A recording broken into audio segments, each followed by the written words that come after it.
ನಾನು ಲೈಫಲ್ಲಿ ಬರೆದಂಥ ಮೊದಲನೇ ಕತೆ ಮುಗಿನ ಮನಸ್ಸು. ಅದಕ್ಕೆ ಇನ್ಸ್ಪಿರೇಷನ್? ಪರ್ಸನಲ್ ಎಕ್ಸ್ಪೀರಿಯನ್ಸಸ್ಸೇ. ಅಂದರೆ ನನ್ನ ಕಾಲೇಜ್ ಡೇಸಲ್ಲಿ ನಾನೇನು ನೋಡಿದ್ದೆ, ಕೇಳಿದ್ದೆ, ಅನುಭವಿಸಿದ್ದೆ, ಆ ಥರದ್ದೆಲ್ಲ ಇನ್ಸಿಡೆಂಟ್ಗಳನ್ನೆಲ್ಲ ಸ್ಟೋರೇಜ್ ತಲೆನಲ್ಲಿ ಇತ್ತಲ್ವ. ಆಮೇಲೆ ಯಂಗ್ಸ್ಟರ್, ನಾವು ಅವಾಗ ಯಂಗ್ಸ್ಟರ್ಲು ಅಂದರೆ ಯೂತ್ಫುಲ್ ಆಗಿರೋ ಒಂದು ಪಿಕ್ಚರು ಆ ಥರ ಮಾಡಬೇಕು ಅಂತ. ಆಮೇಲೆ ನನಗೊಬ್ಳು ಫ್ರೆಂಡ್ ಇದ್ಲು, ಅವಳು ಒಂದು ತುಂಬ ದೊಡ್ಡ ಇನ್ಸ್ಪಿರೇಷನ್ ಅದಕ್ಕೆ.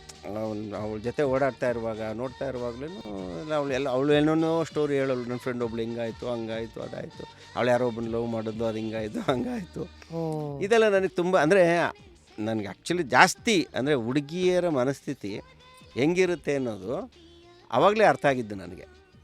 ಅದೆಲ್ಲ ಕೇಳಿ ಕೇಳಿ ಇದು ಹೌದು, ಈ ಗರ್ಲ್ಸ್ ಸೈಕಾಲಜಿ ಮೇಲೆ ಒಂದು ಪಿಕ್ಚರ್ ಮಾಡಿದ್ರೆ ಚೆನ್ನಾಗಿರುತ್ತಲ್ಲ ಅಂತ ಅನ್ಸಕ್ಕೆ ಸ್ಟಾರ್ಟ್ ಆಯ್ತು ನನಗೆ. ಹುಡುಗ ಆಗಿ ನನಗೂ ಹುಡುಗಿರ ಬಗ್ಗೆ ಆಸಕ್ತಿ. ಹುಡುಗಿರು ಹೆಂಗೆ ಯೋಚನೆ ಮಾಡ್ತಾರೆ, ಎಂಥ ಹುಡುಗರನ್ನ ಲವ್ ಮಾಡ್ತಾರೆ, ಯಾಕೆ ಬ್ರೇಕಪ್ ಮಾಡ್ಕೊತಾರೆ, ಇದು ಎಲ್ಲ ಹುಡುಗರಿಗೂ ಕಾಡೋ ಪ್ರಶ್ನೆಗಳೇ ನಿಜ. ಯಾವತ್ತಿಗೂ.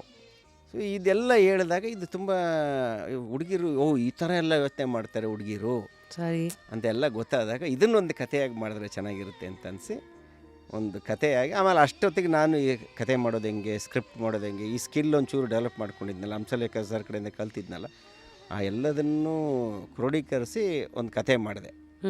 ಅದೇ ಮುಗ್ಗಿನ ಮನಸ್ಸು. ಫುಲ್ ವಿಡಿಯೋನ ನೋಡಿ ಆನ್ ರ್ಯಾಪಿಡ್ ರಾಶ್ಮೀಸ್ ಯೂಟ್ಯೂಬ್ ಚಾನಲ್.